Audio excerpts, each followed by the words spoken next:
Referring to the formation of the EOS Alliance, Brock Pierce clarifies and reiterates, this entity will have no authority, no authority, no authority.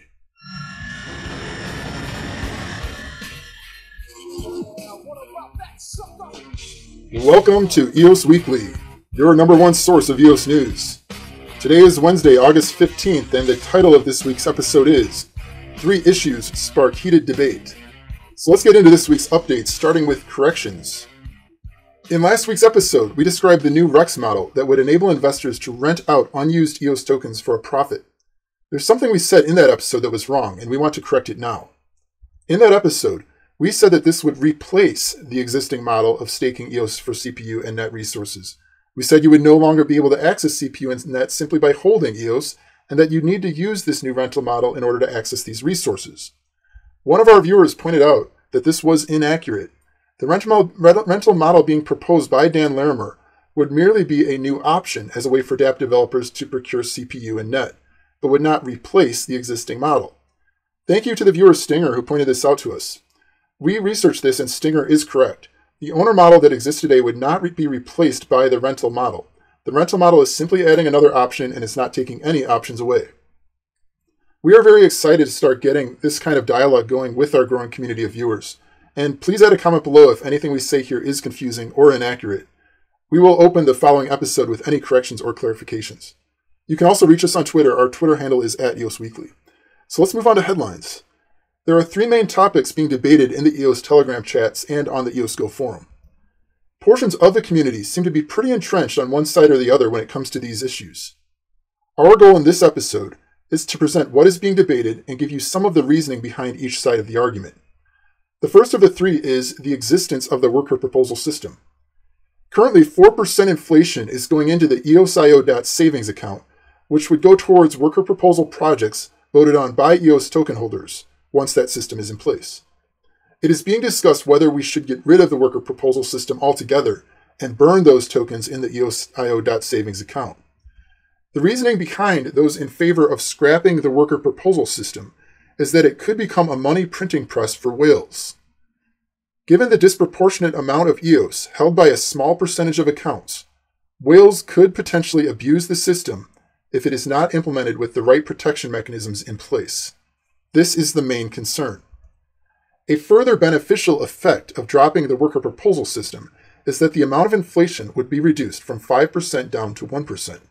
That 1% still going to the BPs would be the only inflation.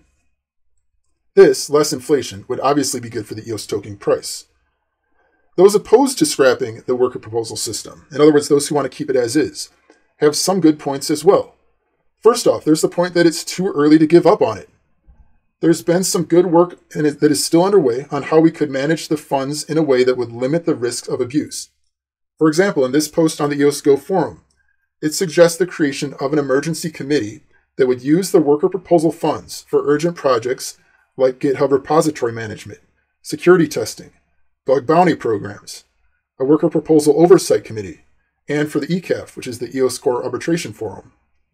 Most of the community would agree that at least some of these things should be funded by the worker proposal fund. Ash Oro put out a poll on Twitter to see how the community felt about the worker proposal system debate. The results were that 38% were in favor of scrapping it completely. 45% want to keep the worker proposal system but put less inflation towards it, and 17% want to keep it as is. The second issue being debated is the creation of the alliance.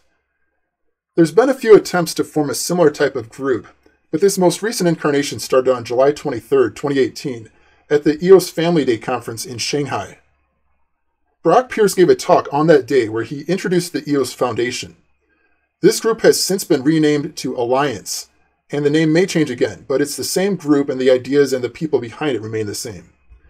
The purpose of such a committee would be to facilitate communication and facilitate consensus with the EOS community around areas such as the worker proposal system, the Constitution, and arbitration. It would also help serve as a point of contact externally, for example with exchanges. The proponents of forming such a committee say that communication both internally and externally is poor. This alliance would add some structure to communications so as to help facilitate consensus and make things a bit less chaotic. Another thing in favor of this committee is that this is simply a private group offering their services to the EOS community. They are not demanding control over the worker proposal fund, for example, nor are they trying to control the constitution or the referendum process. They have no power over block producers nor anything in the base protocol layer. They are simply a facilitator. If you look at the diagram here, you'll see that the alliance is well separated from the base protocol layer down here. There's nothing to stop other committees from forming in this same vicinity where the alliance is currently situated, to do either complementary types of activities or to compete with the alliance. Those opposed to the alliance are concerned that it could become a form of centralization, or that it might give off the appearance of centralization.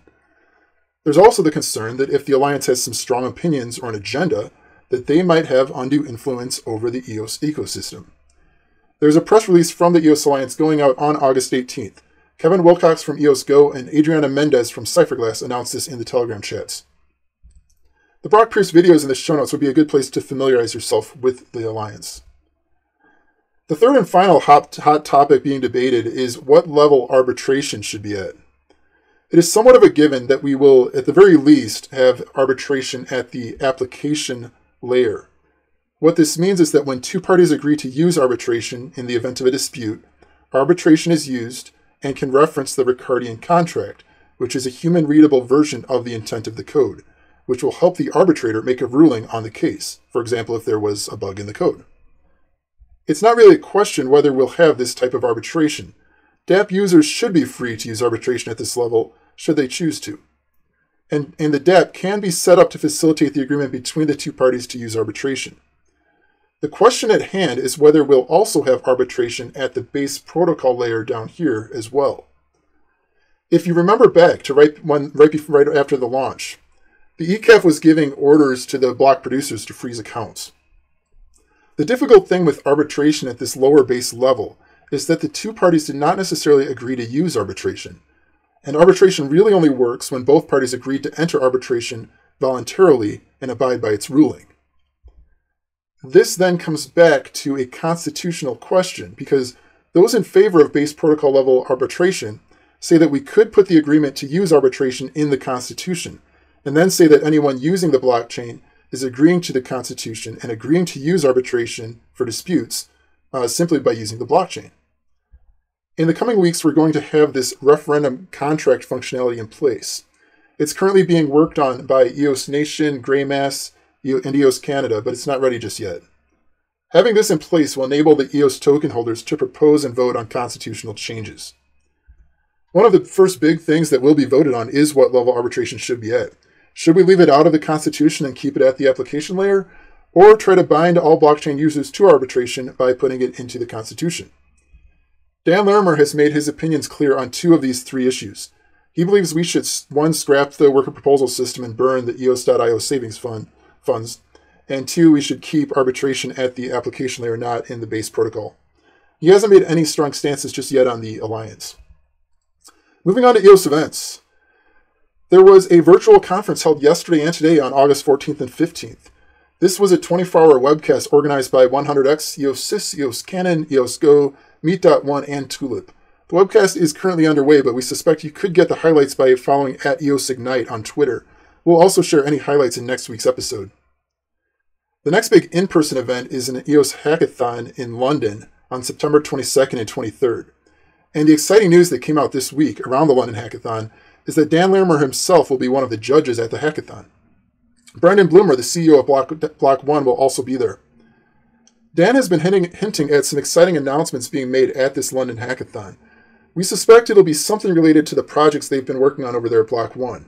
So the iOS wallet, the exchange, which is like the new BitShares, or the social networking site, which is like the new version of Steemit. They've been working on all these in somewhat of a stealth mode, so this will be an exciting time to see what progress they've made and see what they say about them. Block One also announced another hackathon on November 10th and 11th, and this one will be held in San Francisco. This is part of the same global hackathon series as the recent ones in Hong Kong, Sydney, and the upcoming hackathon in London. We believe there will be one hackathon this year in December as well as part of this global series, but no official dates on that one have been released just yet. If there's any other upcoming events that you want to promote, please ping us on Twitter so we can add them into our future episodes. Our Twitter handle is @EOS Weekly. In DApp news, the big event in DApps is that Everipedia went live this past week. This is a huge milestone for EOS. Everipedia is well-funded, a very well-recognized project. A lot of Everipedia pages already come up in Google search results right after Wikipedia. To access the version of Everipedia running on the EOS mainnet, you need to go to iqnetwork.io and log in using Scatter. Another DApp now live on EOS is a decentralized exchange called DEXEOS at DEXEOS.io. DEXEOS uses your existing EOS account and you authenticate via Scatter. Once in, you can trade EOS and airdrop tokens. In last week's episode, we mentioned Medipedia's plans to move off of the Ethereum blockchain and onto EOS. This trend continues with Minerva. Minerva is the world's first reverse merchant processor. The idea here is to incentivize merchants by paying them fees to accept the Minerva token as payment. The Minerva token is called OWL, OWL. You can learn more at minerva.com. DEXEOS is another DApp that announced in July that they were moving from Ethereum to EOS. They put out a blog post a few weeks ago that the transition to EOS is going smooth so far, and they've processed their first batch of tickets on EOS. DEXEOS is a secondary ticket market that reduces counterparty risk by building on top of blockchain. The Chintai launch is coming in a few days on August 21st. We're excited to see a successful launch here led by EOS 42. As we've covered in past episodes, Chintai is a token leasing platform that will enable token holders to lease out their share of network resources for profit, very similar to the Rex model that Dan Larimer and team are working on. And we continue to watch the Challenge DApp to go live in the coming weeks. If you know of any other upcoming DApps going live on EOS, please ping us on Twitter. The Twitter handle is @EOS Weekly. And that brings us to our featured EOS project of the week. Airdrops are potentially going to be one of the primary ways new projects get initial capital and build awareness. Airdrops could put a big dent into the business of ICOs and venture capital and crowdfunding models. Potentially, they will seriously threaten these models in the years to come. EOS token holders have seen the very early start of this new airdrops phenomenon, but it's only going to pick up from here. There are things being put in place that are going to put further downward pressure on the RAM price, especially once we get ICB in place, which is inter-blockchain communication. And as that RAM price falls, it lowers the barrier to entry for DApps that would like to do an airdrop. Many such DApps have expressed this interest, as you can see on sites like eosdrops.io. Now, so far the airdrops that have gone out have been using the Genesis block as the snapshot for their airdrops. This means that those who participated in the EOS ICO have been the ones benefiting from the airdrops. But we've had more than 100,000 accounts created in EOS since that time. This means that those newcomers to EOS are missing out on the airdrops so far. And those who have cashed out of their EOS would continue to receive airdrop tokens based on that amount that they had from the ICO, even though they don't own those EOS tokens anymore. That's why we are featuring the Snapshot tool created by EOS New York as this week's EOS project of the week. This Snapshot tool makes it really easy for DApp teams that are planning an airdrop to take a current view of the EOS token allocation, a snapshot, and use that for the distribution of their airdrops. Not only is this more fair, there's another important reason why we want DApps to start using up-to-date snapshots, and it is this. It creates a sense of urgency for investors to get in and buy their EOS today.